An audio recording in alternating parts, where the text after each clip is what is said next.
Hello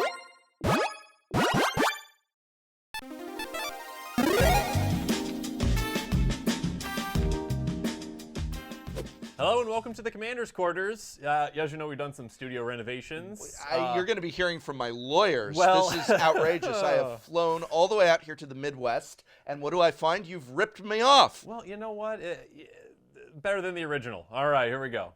So yeah, again, Commander's Quarters, actual studio. I flew the professor out here. Yeah. Well, my set's being renovated. We're doing all neon. We're doing this cool neon really? aesthetic. Oh, yeah. That's fantastic. Yeah. All right. That's how my new set's going to look. Maybe I'll have to change some things up, and maybe my next set will look a little neon. I don't know. We'll see. Is there a pig logo in it? There wasn't, but now there's going to be. There's going to be. I figure like a piggy bank and a little coin going in. That's the Tolarian piggy bank. There you go. Yeah.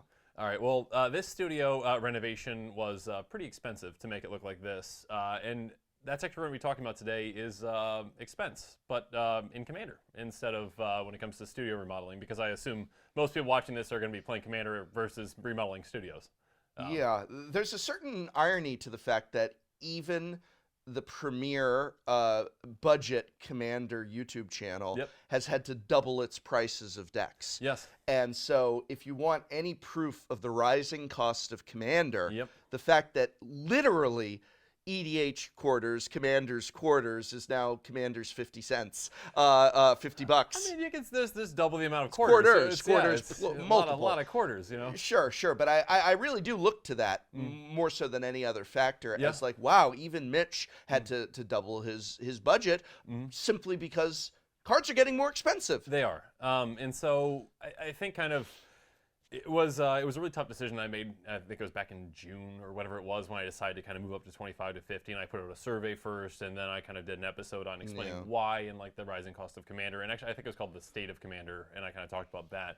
But basically, like the problem is, and I've talked about this in other episodes too, is like there are certain pieces of a Commander deck that kind of need to be there to function, and the main one is ramp. Right. And ramp is crucial in, I mean, unless your commander ramps or certain situations, you know, ramp is crucial in basically every commander deck. And if the prices of ramp cards increase, the price of your deck is just naturally going to increase. And so going from the 25 to 50 really was kind of a response to the price of ramp cards getting more expensive. I mean, and obviously in my channel is known for Wayfarer's Bauble. That card was 12 cents when I started building it. I thought that was always going to be a budget card. I'm like, I've always got this one in my back pocket. I can always use Wayfarer's Bauble. It is a fantastic card. It ramps me in any deck. It fixes my colors. And now it's like $2.50 or whatever it is now. So it's gone up, you know, whatever, 200% increase. How many times have they reprinted it since then? None. There you go. Yeah. And I think, I mean, anybody who watches my channel knows that one of my biggest causes since the beginning is reprints. And not just reprints, but needed reprints. Sometimes there's reprints that are not needed, and people come to me and they say, I thought your whole thing was you wanted reprints. And I'm like, well, not just anything. Not just any old card. Hill Giant really needed that reprint. Yeah, it's about reprinting the cards that people play with. And 100%. You mentioned Mana Ramp, and you think about things like staple accelerants, like the signets, let's say. And why are the signets not in literally every Commander precon? I mean, we can argue till we're blue in the face about like, oh, well, you can't put fetch lands in Commander precons, and I disagree with that, but I can see that argument. Fine. If you're going to say to me that's ridiculous to say each Commander precon should have a fetch land in it, that's not the place for it, fine. But why does each Commander precon not have the signets in its corresponding colors? Period. It's a needed reprint. They go in essentially any non-green deck. Right. Again, there are exceptions. Not going to say any includes. Of course. But basically, I mean, if you're building a Commander deck, it doesn't make sense not to put that in there for the most part. And if you're trying to teach new players, let's say again the argument is, okay, these are for new players. They don't have to be fully tuned.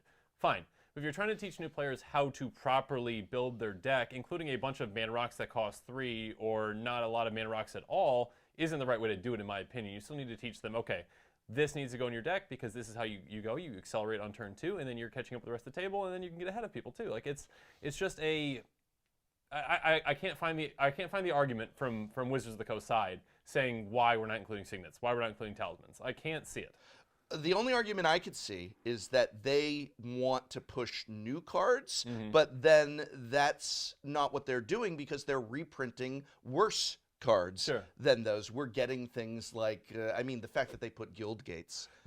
what you're the? Do you include guild gates in your lists? You're I do. But you do. Yes. I have okay. to, yeah. All So right, mana you have base, to. yeah, it's okay. All no, right. so I mean they would still be budget though. Well, even they're if they- plentiful for you. They're Exactly. plentiful. Thank you, Wizards, for giving me your guild Yes. gates. No, but if they Right. did to reprint, like the Skylands, if they reprinted those, consistently, slightly better, mana fixing lands, because they do something else on top of that, Right. then maybe that would drive the price down where I can actually include some of those in the mana base. And again, mana base is something that's very important Commander too, but I find ramp to be more crucial than mana base. Sure. Absolutely. Absolutely. Yeah. What about just the argument or idea that Commander is one of, if not the most popular format in Magic right now, and so it's seeing the hugest growth, and therefore that huge growth, huge influx of players, huge demand, huge cost. Is this an inevitability?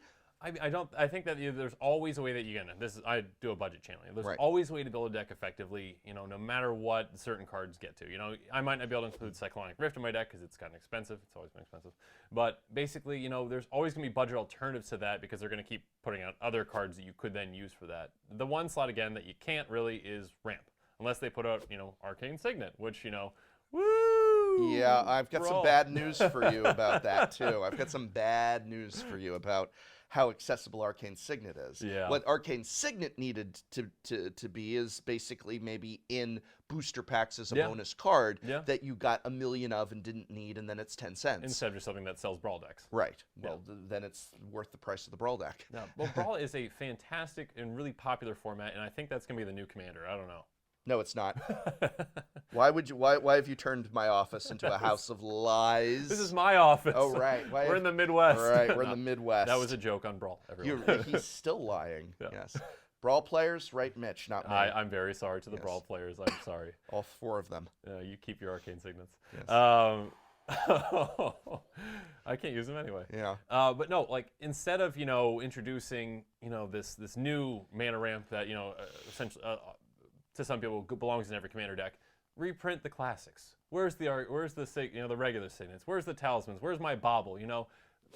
Fractured Power Stone, a mana rock that costs 2 and taps for a colorless and does nothing outside of unless you're in Plane Chase. That's all it does. Went from a 12-cent card to recently an $8 card. Because people are finally getting to that point where they're starting to understand mana ramp at 2 is important no matter what it is. So in a monocolor deck or a 2-color deck, that's a fantastic card because it just ramps you on turn 2, which is what you want.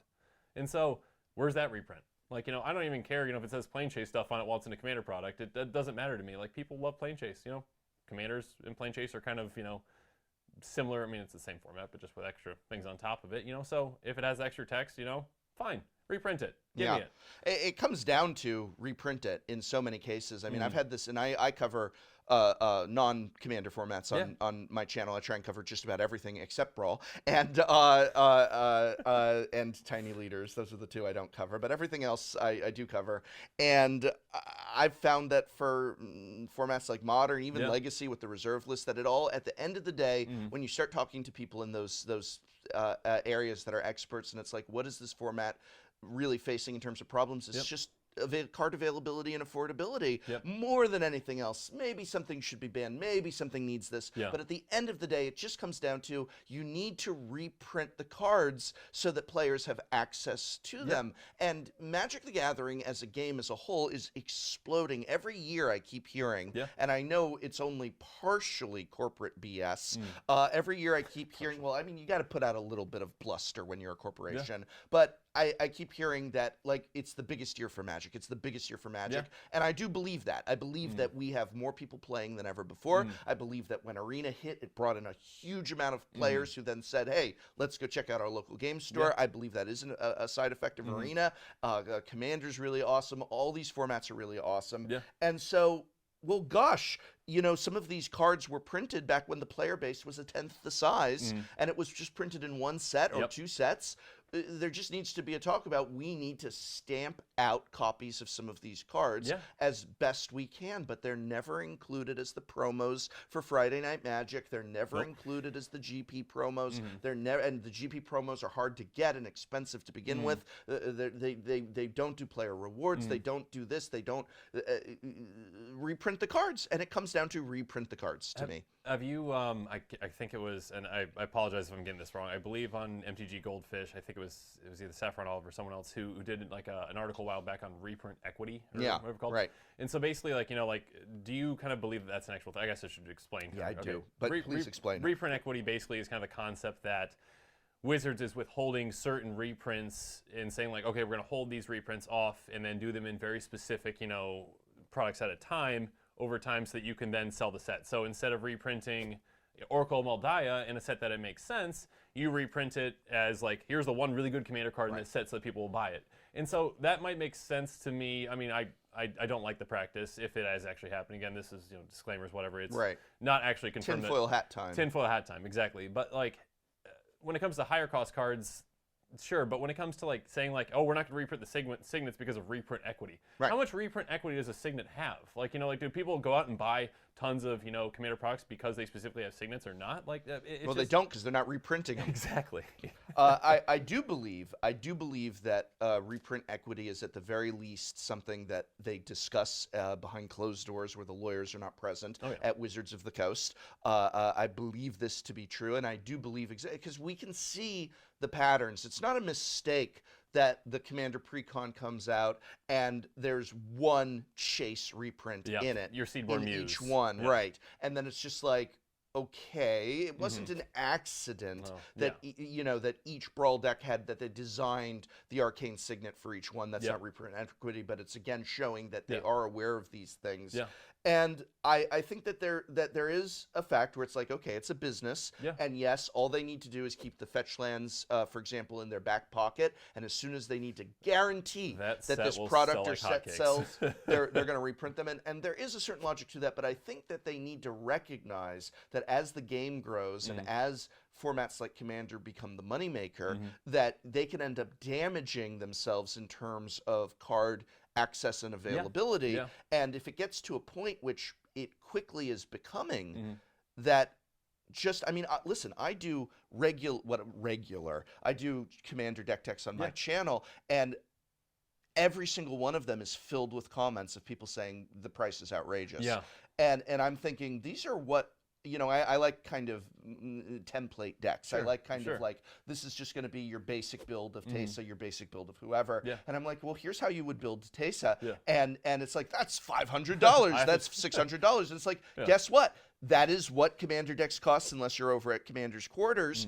And I think there's a certain point where that's going to start hurting the most popular format and therefore hurting the best year of Magic, or the new best year of Magic. And that they need to say, okay, reprint equity, yes, we can't just tank everything, but maybe we need to put more than one needed reprint in this set. Maybe we need to put 10 instead of 1.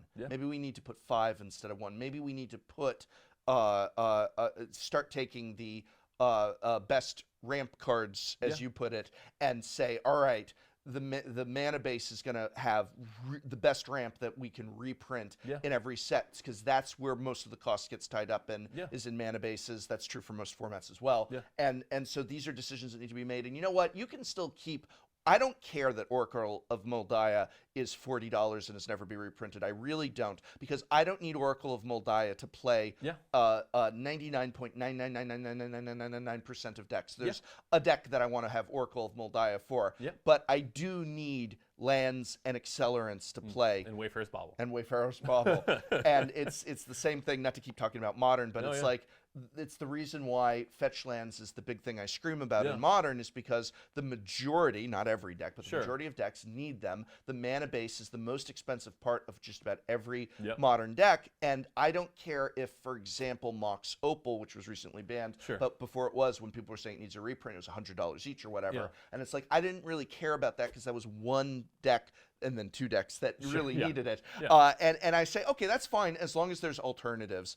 And they really are going to have to address this. And I think that they are a little too removed from the realities of just what it costs to put a deck together. I think so too. And I think that, like, my problem with it from last year's perspective, again, this is, we haven't seen, the precons for this year and like what the kind of that holds, and like it is the year of Commander this year, and we'll get into that.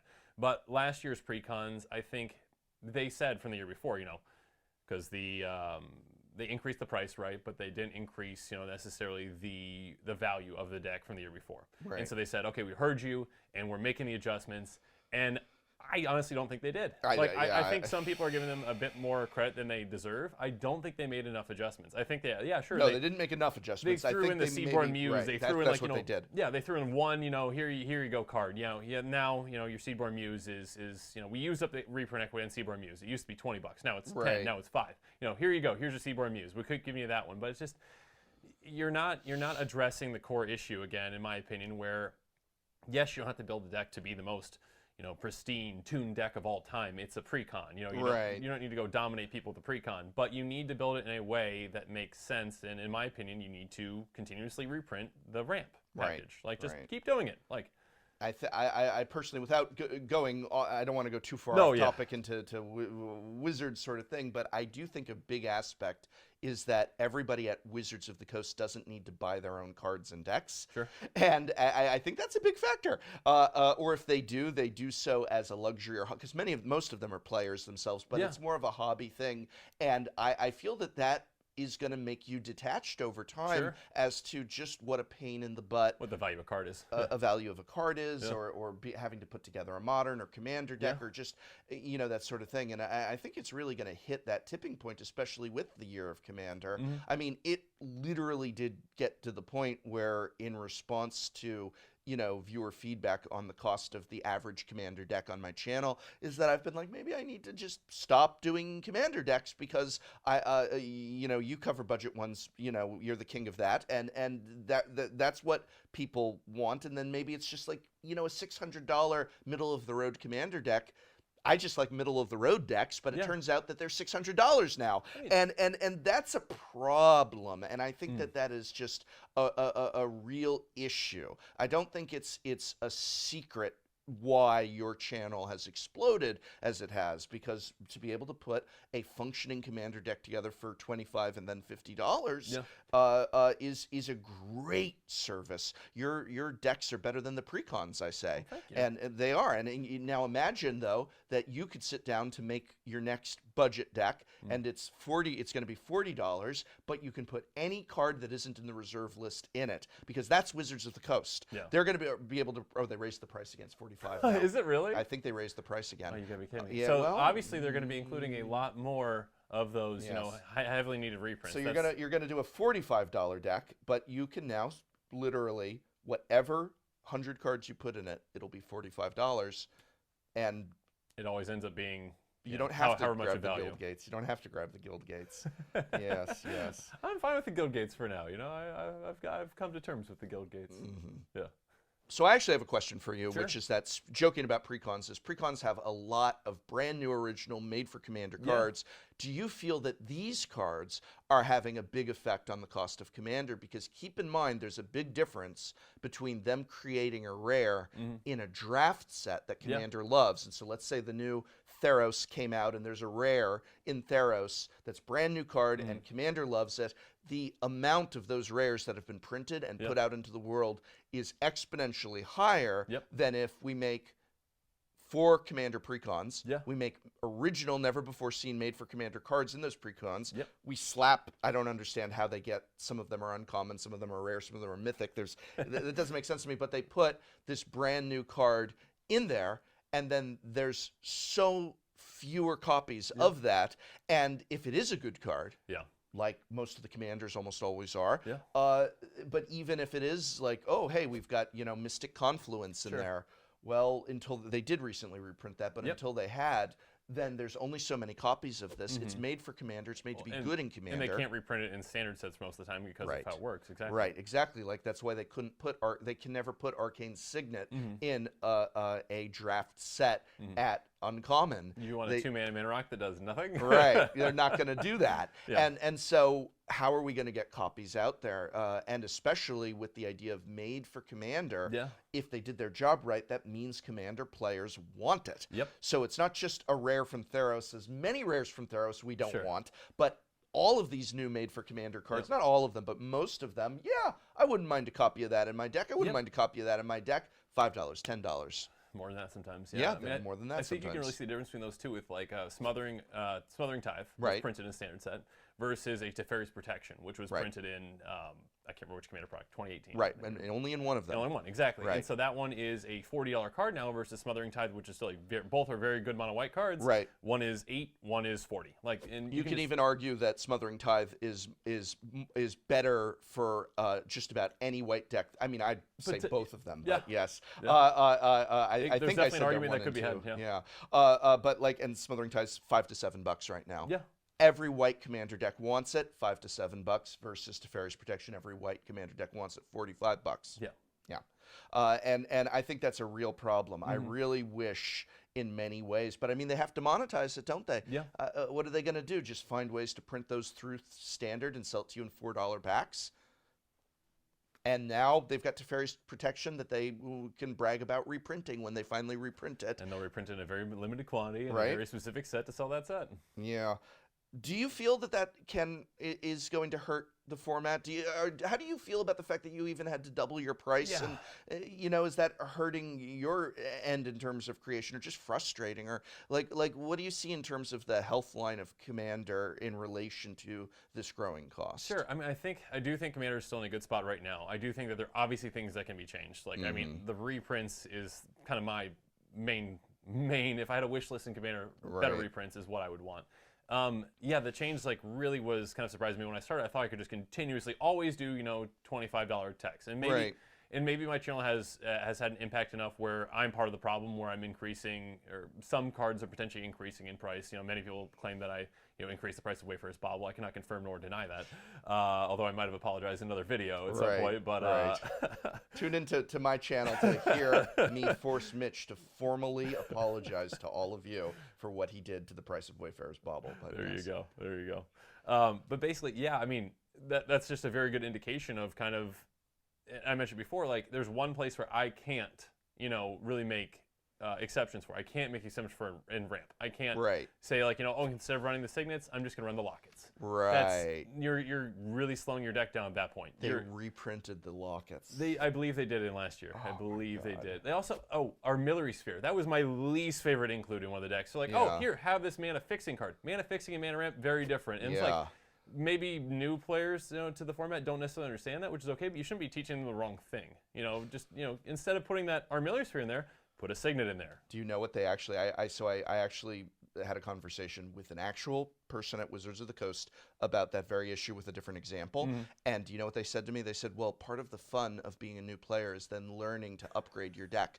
Because I was complaining about Planeswalker decks and the intentionally bad cards they make in Planeswalker decks. And I said, why aren't you just putting a lightning bolt in instead of a 3-mana shock? And they actually said to me was, well, it's really fun to have that moment where you upgrade your deck and you realize this is a better card. You go trade for it, or you crack it open in another pack and then you swap it out. You don't want to just have the best card to begin with, do you?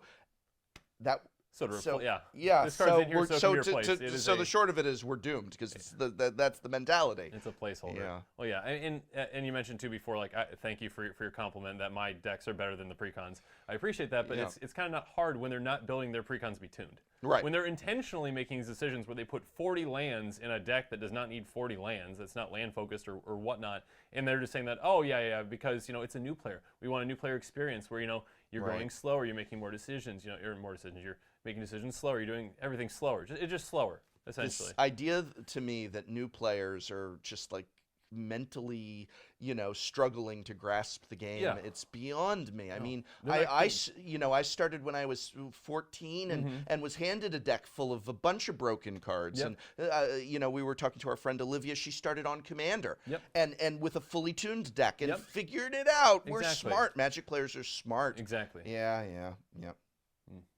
Maybe they'll give us credit someday. Right.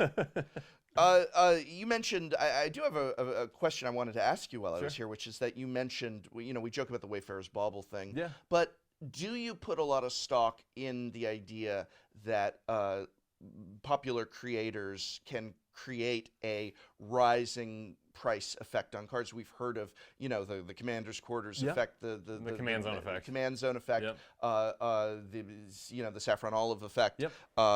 Once the Tolarian Community College effect. Which once card was that? It was I did a deck tech once, and on for Anala with the Wanderwine Profits combo win, and at the time Wanderwine Profits was like $1, and it shot up to 15 overnight, literally because of that video. Shame on you. And yes, and it was right. Well, it was right because it was a Commander precon came out, and you could literally just put that one card into it for this infinite loop.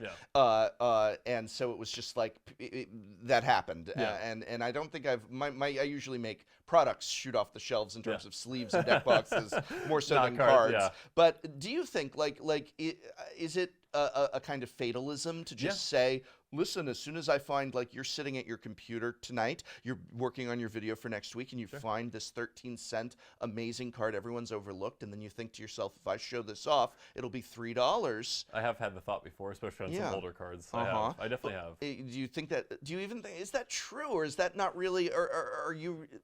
It kind of feels like it's putting blame on you and Seth and Jimmy and Josh, and I feel like it's the system that's broken, not the fact that you called attention to this is a good card. 100%. And I think it's probably overblown for most things. You know, there are obviously, you know, people who are just playing Commander that aren't content creators that, you know, are discovering these cards as well, and they're talking to their play group, and the play group sees it too, you know, and then everyone's just adding cards when it comes to that too. But there are some, obviously, effects that you can see. Reap, I think, is a recent example. I did an episode on that one a while back in my Quest for Quarters episodes, where I just basically kind of show off a underrated, you know, card under $1 or whatnot.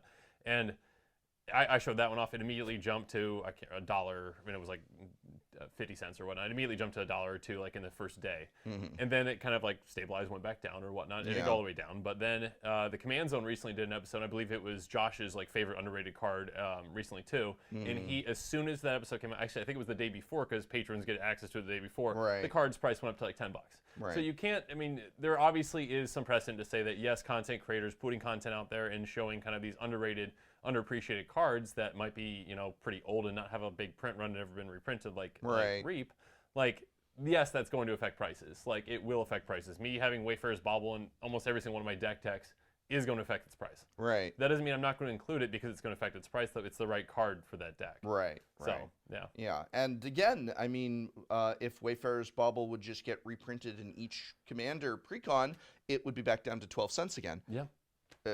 So I feel, when I see those headlines, and I feel people, like, sometimes there is, at least I see on the outsider spot looking in, that there is sometimes this frustration where it's like, I wish Mitch and Seth and Jimmy and Josh would just kind of keep their mouths shut about these cards because they're causing the prices. And yeah, you know, but I do feel that that's being unfair, and that it really is, you know, if these cards would just get reprinted and there was access to affordable, you know, must-run cards, then it wouldn't be an issue. I mean, you're energizing a large portion of the player base. That's something that happens. Well, it's just, and trying to inform people on, you know, like, good deck building. Like, in my opinion, like, this is the way that I build decks, and it's the way that I think it is good to build decks, and these are the cards that I'm going to include. I'm not going to include subpar cards just because I don't want the price to go up on the ones. I'm not just, many people have commented, you know, Mitch is just, he's waiting for Wayfarer's Bauble to hit like $4, and then he's going to sell his warehouse and then just, you know, move to Hawaii, and you know, he's going to retire. And that's, that might be true. Off of the $400 you'll net, you know? Exactly. But no, it's, I'm not going to make subpar decisions based off of not wanting a card's price to rise. If there is a card that I find is fantastic, and even if it's old, and even if it has a small print run, I'm going to show it off. And the only problem with that is when you get into reserve list cards, and then that might be an issue because they can't reprint those. So. Right. There's also a certain point too where, I mean, if all of us creators are working to look at you know, affordable good cards that are under $1, under 50 cents, and eventually shouting them out there, it can't all get to $5 each, $10 each. I mean, there has to be a point where there are cards that are just, these are affordable. But it does require a change in attitude from the company that makes the game. I think I believe so too. You look at things like Secret Lair, and I really, one thing that really drives me crazy is I hear people calling Secret Lairs reprints, and they're not reprints. No, unique art. Yeah, it's almost always being sold for pretty much like there's a little savings, Sure. but it's not a reprint. It's if you were going to go out to your local game store and buy this card. Sure. That's in the Secret Lair, this is maybe what it would cost you. Maybe Sure. a little less. Yeah. And in a couple cases, a lot less, but not really. Sure. You're still spending $50. Sure. And so what you want when you want a reprint is, it's in my pack of Magic cards. Yeah. But less and less it's in the pack of Magic cards Mm-hmm. because his commander is being monetized. Yeah. And I think that's another issue too, never minding reprints, but just the fact that Commander as a format is, do you feel being taken away from Standard, taken away from booster packs? You don't get Commander cards in booster packs anymore. We were talking over breakfast today about the idea of, what did you think of the Theros Gods? Yeah, I was very disappointed. And Yeah. I've said this before too. Like I had an entire episode on the worst Theros commanders or whatnot. I couldn't do one on the best because there wasn't a there was no god that I was excited, or no legendary creature that I was excited around building around for Theros for the most part. Like really just we like, mean new Theros, the new return Theros. to Theros. Yeah, I was so excited because Theros was it was one of the first sets when I was playing Commander, or when I was getting back into Magic and Commander, and I was just like, this is a really cool set. These gods are great. Like, they're fantastic commanders. They just all seem like they've got something going on. And then the new one comes out, and I'm like, and these gods are just like subpar. And I can't help but feel, tinfoil hat time, that is because the design for really cool commanders was intentionally taken out of where it might normally be put into, because we have got 70 new commanders coming to us in Commander Legends alone this year, let alone the fact that we're getting twice as many Commander precons, each with 3 commanders in it, plus we're getting other Commander products that have yet to be announced coming out this year, and all of this stuff. And it's just like, well, we can't just give that to you in a $4 booster pack. We only have so much design thought power. Like that's a lot of work. You can't just stick that in the booster pack anymore. But again, that's going to have an effect. If we're monetizing Commander as almost its own separate game, then it's leaving that realm of like, we got 1 million copies of this rare. The original Commander was just go through your bulk bins, find cool cards that aren't played in Modern and Legacy, sort of thing. Well, Commander was before Modern, but you know what I mean. That aren't being played in Constructed. And it's like, oh, I remember this card, cool card. It's 10 cents now, but let's put that in the deck. And I think we've really lost that with made for Commander cards, and with the monetization of Commander as a separate, out of the booster pack realm. Think about Throne of Eldraine. Who were the best Throne of Eldraine commanders? They were all in the Brawl decks because for the most part, I mean, within the booster packs, what commander was amazing in Eldraine? Sir Conrad, right? 1 or 2. But why wasn't Chulainn in booster packs? It's standard to legal. Sell Brawl decks. Why wasn't Corvold in booster packs? Why weren't these cards in booster packs? And if they had been, well, how much is Chulainn and Corvold going for right now? How much would they be going for if they had been the rare in a booster pack? I think significantly less. But then we wouldn't have sold out all those Brawl decks. 100%. There you go. And so this is, I think, a real problem is as we remove, it doesn't even have to do with reprints, but it's as we remove cards of interest and desire and chase and value, or even of bling from booster packs. We used to get Expeditions masterpieces in booster packs. Now you buy those separately. More and more is being taken out of the booster pack. You're getting less value. You're getting less value. You're getting less application. And they even renamed them.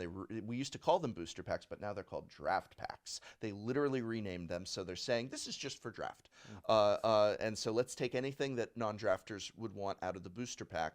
And the unintended, it might be really good for short-term profits, but the unintended consequences is making every aspect of this game cost a fortune, and there's going to be a breaking point. I definitely believe that as well.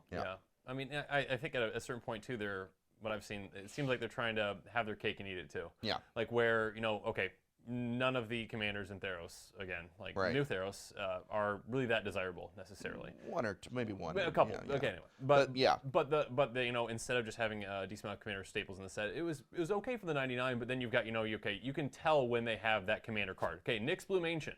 That is not a card meant for Standard. That is not a card meant for any other format. That is a Commander card. And they're like, hey, all right, Commander players, buy this set because of this card. Right. But as you said at the start of this episode, there's one. Yeah. There's not a bunch. There's a few. Good. Theros was good for the 99 if you're an Enchantress. Yeah. You know, like if you've got an Enchantress commander, then you're golden. But yeah, boy, and I remember because I played during original Theros, everyone almost like here it was the flip, with the exception of one or two. Every single god, especially multicolored god, and even several of the monocolored gods, it was just like that. I want to do a commander deck around that. I want to do a commander deck around that. I want to do a commander deck around that. I want to do a commander deck around that. And then I remember as they were revealing the gods, I was like, I don't want to do a commander deck around that. Yeah. But I'm sure that the 70 that are in Commander Legends, they're going to be pushed. I would assume, and that's kind of something else too. Like like instead of reprinting the staple cards that you need to make a commander deck run, you're just power creep is a very real thing. Instead of reprinting the Signets or Wayfarer's Bauble, here's Arcane Signet in this very small product. Power creep is very much something that I'm afraid of for this year when it comes to the Commander Legends and all these commander products that are coming out. And I think that is tied into the topic because power creep is going to equal price creep. Because if it's a power creep and it's all these must runs, so now we're going to have... You have more must runs. Right. We're going to have finally those mono white cards that do draw effects that we really want. Well, yeah, we get that, but then it's like, well, now you need it. Yeah. And it's that copy there. Yeah. Let me pitch you an idea. I want to pitch you an idea. I want to hear your thoughts. I hope this isn't diverging too much, but as we come to the end, I want to pitch you this idea. Sure. The idea is a kind of variant of Commander, and it's called Commander Classic. Commander Classic has only one rule. In order for a card to be, it has the same ban list as regular Commander from the Rules Committee, but in addition to that, you can only play with cards that pass through a draft set.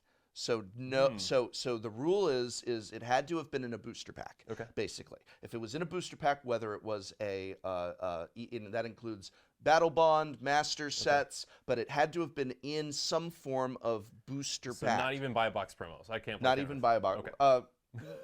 No, it's okay. It's okay.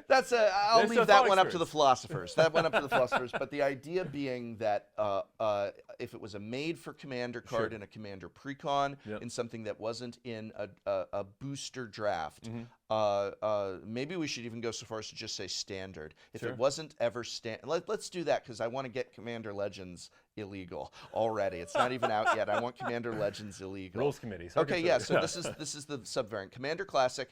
Actually, no. I'm sorry, Battle Bond. I'm sorry, Conspiracy. Yeah, that sucks. But I'm gonna say it had to have been in a Standard set. Is the rule? That's the format. You can only build with cards that went through Standard. Had to go through Standard. It's an interesting thought experiment. I think that it would, at this point, with the way that Wizards is doing things, would just destroy everything because they aren't reprinting the things that are needed within those sets. That's true. I really miss that old feeling of just going through my folder, going through my boxes. Oh, here's this old Lorwyn card. Here's this cool Alara card. And now it's just like, okay, well, let's look at what the made for Commander cards are. Things that weren't intended for the format, that were perfectly in the format, but... Yeah, now you've got cards that are specifically made with the format in mind that are a bit overpowered because they're like, oh, this is just for Commander players. Delete this up. There's a difference between finding a card and making it work in Commander versus being given a card that was made to work great in Commander. 100%. And it's just, all right. It's a different feel for me, but that's just my opinion. No, I 100% agree with that. Yeah. I mean, some of my favorite commanders are I love Cassetto, and Cassetto was made for Commander. I love Cassetto. One of my favorites. So I do enjoy those cards. Yeah, I do too. And I think that there is, again, like we talked about this, it's all the balance. Like obviously they can't reprint everything. The people who are calling for all cards to be 10 cents, that's a bit ridiculous. Right. But I mean, in Wizards' mind, they are 10 cents, right? But I guess so. Because there's no secondary market. Right. But But yeah, you kind of have to find a middle ground. But I think the middle ground right now, they're a bit on one side where we're not giving you enough. Yeah. And we are giving you other things instead. It's instead of the reprints, here, look at these shiny new things. Right. And eventually it's just going to kind of collapse in on itself because there are those needed reprints that need to happen. You know, Soul Ring's great, but I'll take 2 signets, or I'll take the signets and talismans reprinted instead of just 1 Soul Ring because they apply to more decks. Right. I mean, you run Soul Ring in every deck for most people, but you're going to have more signets in your decks on average. Stop yelling at me in the comments. But yeah. And with that, this show is coming to a close. Thank you again, Prof, for flying all the way out to the Midwest for my new studio and checking it out and being here. Thank you so much for having me. Thank you so much for having me. Yeah. All right, everyone. Thanks again, and have a good one. And remember to like, share, and subscribe on YouTube. It really does help the channel. And the podcast is brand new, so if you could subscribe and review, I would really appreciate it. Every little bit helps. And again, make sure you follow us on social media at EDH Quarters on Twitter and at The Commander's Quarters on Facebook and Instagram for some sneak peeks. And again, if you're buying decks or individual cards, make sure you're using our affiliate link, bit.ly/Commander's Quarters. Again, every little bit helps, and if you're already buying the cards, why not help support the channel? Our playmats and merchandise can be found on thecommandersquarters.com, so go ahead and check that out. And finally, again, a big thank you to my patrons. I would not be anywhere near here today if it wasn't for you. If you want to help support the channel, go ahead and check out patreon.com/Commander's Quarters to see all the different tiers and rewards.